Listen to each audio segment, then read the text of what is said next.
Genghis Khan. The mere mention of his name conjures images of sweeping cavalry charges, burning cities, and the thunder of hooves echoing across vast plains. Yet few remember that before becoming a conqueror, he was a boy named Temujin, left fatherless by treachery and forced to fight for every scrap of food. Born on the harsh Mongolian steppe, he learned early that survival hinged on unyielding determination. Winters were bitterly cold. Enemies lurked in every direction. His family, abandoned by allies after his father's death, subsisted on meager rations, stooping to gather roots or worms when hunting failed. These experiences forged in him a relentless will and a knack for decisive action. In the beginning, Temujin's only ambition was to keep his loved ones alive. Over time, he realized he needed more than raw survival skills. He needed loyalty from other clans, an army capable of defending his people, and tactics that went beyond bravery alone. His transformation from outcast to unifier of the Mongol tribes was anything but smooth. He was captured, imprisoned, and betrayed by former friends. Each trial shaped him into a hardened leader, capable of blending cunning with ruthlessness. By the time he was declared Genghis Khan, universal ruler, his reputation had spread far beyond the steppe. Tales of his cunning, ferocity, and discipline traveled with merchants, envoys, and fleeing refugees. His earliest conquests tested the world's perceptions of tribal warfare. Where people once saw a loosely organized band of nomads, they now encountered an iron-fisted army directed by a single vision. Genghis Khan's approach combined swift cavalry strikes, overwhelming archery, and psychological warfare. He rewarded loyalty with protection and power. Those who refused to submit found themselves engulfed in scorched earth invasions that spared no one. As his influence expanded, so did the scale of devastation. Entire dynasties crumbled under the might of a newly unified Mongol warriors. Over and over, the question arose, was there any force capable of stopping them? In this script, you'll plunge into the heart of Genghis Khan's bloodiest campaigns. From a personal vendetta against the Tatars to the conquests of grand Chinese cities and the devastating fall of Middle Eastern strongholds, each chapter reveals how one man's blend of vengeance, ambition, and innovation reshaped the map of the medieval world. This is no shallow overview. It's an unflinching look at the brutality that left entire empires shattered. Whether Genghis Khan is remembered as a genius unifier or history's greatest destroyer, his path was paved in blood, fear, and a singular determination that made surrender the only wise choice. When Genghis Khan first turned his gaze outward, his target was not a sprawling empire, but the Tatars, a tribe that had once contributed to his father's demise. The bitterness from that betrayal stayed with him like a festering wound. In 1202, he seized his chance to exact vengeance. The Tatars were celebrated for their battle prowess and wealth acquired through trade. Yet their arrogance made them ripe for a cunning trap. Genghis Khan orchestrated a feigned retreat, a tactic that soon became his trademark. At dawn, Mongol horsemen launched a frontal attack against Tatar forces, only to wheel around and appear to flee when the Tatars counterattacked.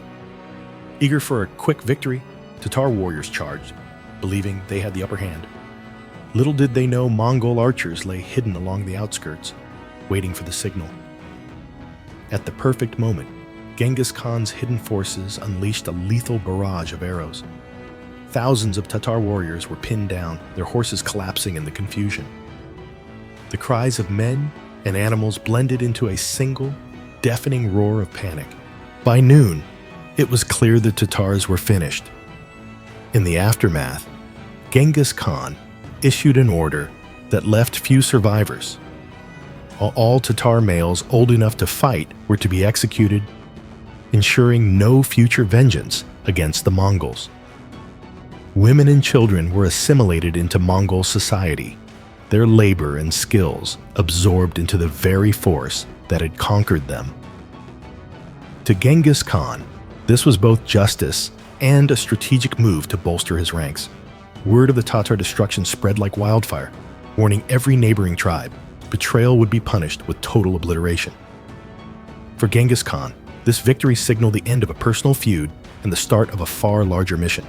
He had proven that no matter how formidable an enemy appeared, his tactics could dismantle them. Fear and awe rippled through the steppe. Rivals who once mocked the boy Temujin now chose to submit rather than risk annihilation. This was the day Genghis Khan truly announced himself to the world. Flushed with success against the Tatars, Genghis Khan turned to the Jin dynasty of northern China. Here lay fortified cities, prosperous farmland, and seemingly endless riches. Jong-du, near present-day Beijing, served as the Jin capital, boasting massive walls and a sophisticated defense system. If the Mongols could crack this stronghold, it would prove their army could triumph over any fortress. Though the Mongols excelled in open-field combat, they initially lacked the machinery to breach high walls. That changed swiftly.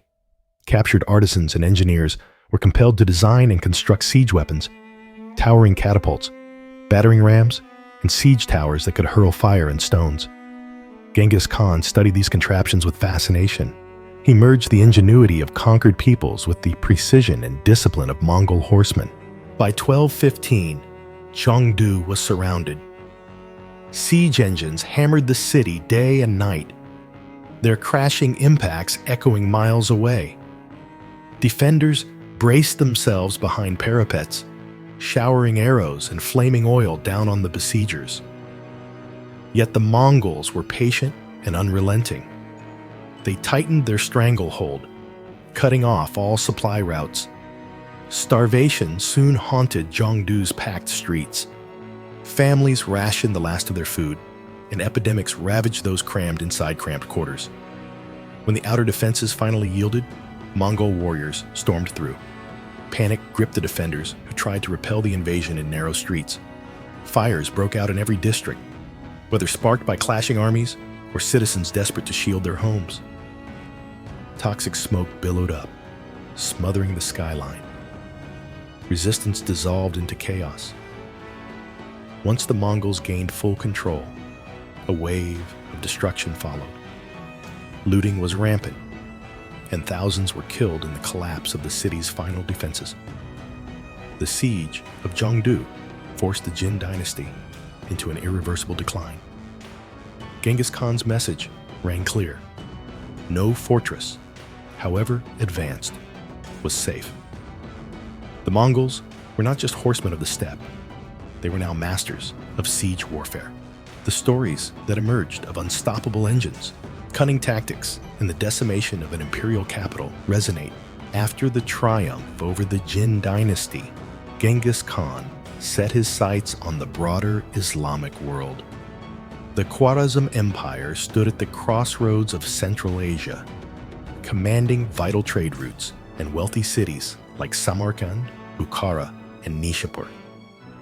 Conflict erupted when the Shah of Khwarazm insulted Mongol envoys, a blatant disregard for diplomatic norms that enraged Genghis Khan. War became inevitable, and the entire region would tremble as the Mongols pressed their advantage. Nishapur, however, represented a more personal loss for Genghis Khan. His favored son-in-law was killed during a skirmish outside the city. Consumed by grief and fury, the great Khan vowed to make an example of Nishapur. When the Mongols arrived, they laid siege with their now infamous blend of encirclement, ceaseless bombardment, and psychological warfare. The defenders understood the stakes. Surrender might spare some lives, but resistance would invite catastrophe, and catastrophe came. As soon as Nishapur's walls collapsed, the Mongols poured into the city. Driven by rage, they showed no mercy. Men, women, and children were systematically executed. flames devoured libraries and marketplaces, reducing centuries of intellectual achievement to ash. The once thriving city was left a smoldering wasteland. Rumors claimed that Genghis Khan's daughter demanded total destruction to avenge her husband, further stoking the fiery vengeance. Slaughter was so complete that it took days just to dispose of the bodies. The grim fate of Nishapur reverberated across the Khwarazm Empire. Other cities, upon hearing of its annihilation, often capitulated rather than test Mongol fury. For Genghis Khan, this brutality served a strategic purpose. It cemented his invincible reputation and tore at the morale of any future rebels. Nishapur's ruins stood as a ghastly monument to the cost of defiance, ensuring that when Mongol banners, Nishapur was but one chapter of the larger Mongol onslaught against the Khwarazm Empire. Angered by the Shah's disregard for diplomatic codes, Genghis Khan unleashed a relentless campaign. Unlike traditional armies that marched in a single front, Mongol forces divided into separate columns, each striking a different stronghold. This disorienting strategy paralyzed the Khwarazm defenses. One city after another fell, with the Mongols often showing mercy only to artisans and specialists who could strengthen their realm. Bukhara and Samarkand, glittering centers of commerce and culture, quickly succumbed to siege tactics. Genghis Khan's generals waged warfare at unprecedented speed, employing winter campaigns that blindsided foes unprepared for fighting in frozen conditions. Rivers turned red with blood as mass executions followed any sign of resistance. Refugees fled in every direction, carrying stories of unstoppable Mongol hordes whose might seemed almost supernatural. Yet the apex of brutality may have been Urgench, a major city that resisted fiercely. Mongol casualties mounted, which enraged their commanders. Once the defenses gave way, the Mongols dismantled the city's famed canals, turning fertile land into desert. Survivors were scattered or enslaved. The city's name became shorthand for total devastation. By the end of the Khwarazm campaign, entire provinces lay in ruins. Political structures collapsed, and the Shah died on the run, his empire annihilated in a matter of years. Genghis Khan didn't just conquer cities, he dismantled the region's identity. Trade routes that had prospered under Khwarazm rule were rerouted to favor Mongol interests. Skilled laborers and scholars were forcibly relocated to breathe life into Mongol territories. This brutal efficiency extended Genghis Khan's influence deep into the Middle East, broadcasting to all that submission was not merely advised. It was the only path to survival. With the collapse of the Khwarazm Empire, Genghis Khan's authority stretched across Central Asia. Caravan routes linking east and west now lay under his control, funneling wealth back into Mongol hands. While Genghis Khan did not live to see every campaign in the Middle East, the momentum he unleashed carried forward through his successors. It was his ambition, discipline, and uncompromising strategies that shaped Mongol expansions long after his death. Cities like Baghdad, Aleppo, and Damascus, once vibrant hubs of the Islamic Golden Age, became prime targets for the Mongols under the leadership of Genghis Khan's descendants. A combination of fear and pragmatism drove some rulers to preemptively submit, hoping to preserve at least a fraction of their populations. Others resisted, convinced that their fortified walls or alliances could break the Mongol tide. In many cases, that resistance ended in catastrophe. The Mongols adapted siege tactics learned from earlier conquests, employing engineers from conquered nations to refine techniques. They also exploited regional rivalries, turning local factions against each other. Wherever the Mongols advanced, they offered the same choice: surrender or face destruction. Their readiness to execute entire populations horrified those who assumed the Mongols sought only tribute. Still, the paradox of Mongol rule grew evident. They welcomed skilled artisans, scholars, and administrators into their fold, appreciating knowledge that might enhance governance or warfare. This blend of savagery and pragmatism both terrorized and intrigued Middle Eastern societies. Although Genghis Khan himself didn't oversee each invasion, the empire that bore his stamp displayed the same brutal efficiency in toppling some of the world's most illustrious cities. By the time Genghis Khan died in 1227, he had forged the largest contiguous empire in history. It stretched from the Pacific coast to the edges of Eastern Europe, binding diverse cultures under one vast banner. This realm existed in a whirlpool of extremes. On one hand, the Mongols committed mass slaughters, leveled entire cities, and scattered displaced populations. On the other, they fostered trade routes, encouraged cultural exchange, and upheld a surprising level of religious tolerance. The Great Khan's legal code, known as the Yasa, aimed to unify his dominion with consistent rules. Meritocracy became a hallmark of his administration. Talent frequently outweighed noble birth, allowing intelligent or skillful individuals to climb the hierarchy. Soldiers were paid not just in plunder, but also in structured shares that promoted loyalty and discipline. Mongol cavalry units could move at astonishing speed, striking distant regions before enemies even realized war was upon them.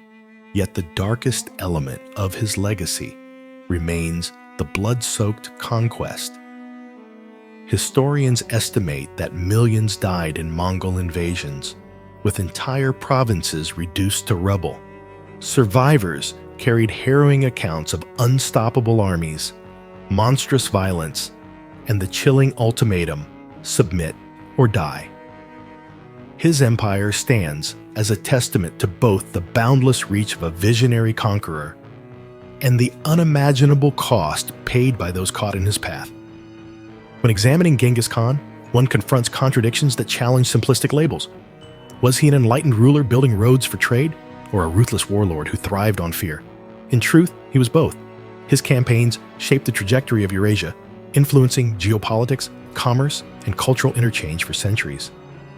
The unstoppable tide of Mongol expansion reminds us that power, in any age, hinges on the delicate dance between creation and destruction.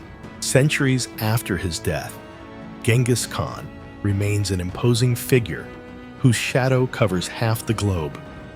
He rose from obscurity, forged alliances through personal magnetism and fear, and revolutionized warfare with intelligence-driven strategies. No empire rivaled the speed or scale of his expansions. With each conquest, he shattered old orders and established new patterns of power. The armies he molded would outlive him, carrying his vision into lands he never personally set foot in. His bloodiest battles, from the annihilation of the Tatars to the raising of Nishapur and the repeated triumphs against the Jin and Khwarazm empires, demonstrate that he saw war as a tool for absolute dominance. Mercy was an option only when it served his broader goals. Towns that opened their gates could sometimes escape the worst. But woe to those who resisted. Rubble, ashes, and mass graves testified to the horrors unleashed. His bloodiest battles, from the annihilation of the Tatars to the raising of Nishapur and the repeated triumphs against the Jin and Khwarazm empires, demonstrate that he saw war as a tool for absolute dominance. Mercy was an option only when it served his broader goals. Towns that opened their gates could sometimes escape the worst. But woe to those who resisted. Rubble, ashes, and mass graves testified to the horrors unleashed, embodying the full spectrum of human nature's capacity for creation and destruction. In the end, Genghis Khan's story resonates as a stark testament to power's two faces.